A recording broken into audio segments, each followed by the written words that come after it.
just made my heart jump as fast as a towel-wearing terrorist running from a mad Marine. Well, soldier, you had better have your ears as clean as your dress be to use, because I've got to make this quick. All right, the U.S. national debt is currently at around 15.5 trillion U.S. dollars. How much of a big deal are those 14 numbers, you ask? About as big a deal as kicking a claymore for football practice. Well, go on. Kick it. Come on now. Come on now, soldier, you kick that football.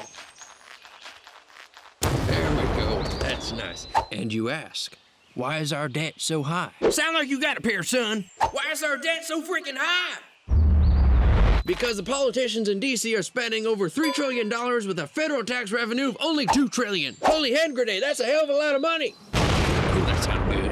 Who's responsible for all this hubbub? Catchphrase? Bush's fault. Sounds really nice, but that's about as handy a phrase as using paper for body armor. Not very effective. In 8 years, G.W. Bush raised the debt $4.899 trillion to $9 trillion.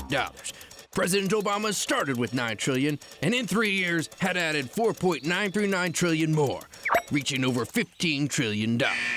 Not exactly an individual I would hand my wallet to for safekeeping, if you know what I mean. Last time I checked, spending money didn't earn you money, son. Obamacare, which has now been ruled as constitutional, sadly, is set to add another $1.7 trillion to that debt. Woo, I'm on a roll!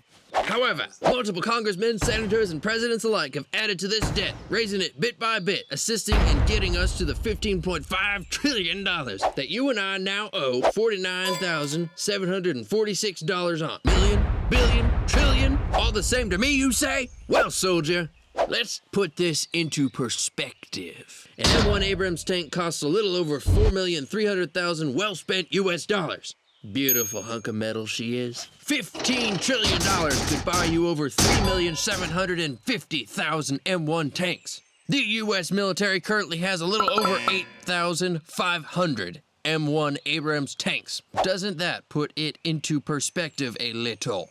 $15 trillion would buy you a little over 254 billion copies of Battlefield 3. That means, with a U.S. population of about 312 million, each individual could have 815 copies. EA Games would have a field day! That's about as exciting as watching a gun-toting Al-Qaeda member bicycling over an IED.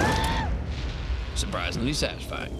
How do we fix this debt so our Marines can keep fighting and you can keep playing? Tell DC to stop spending. Period.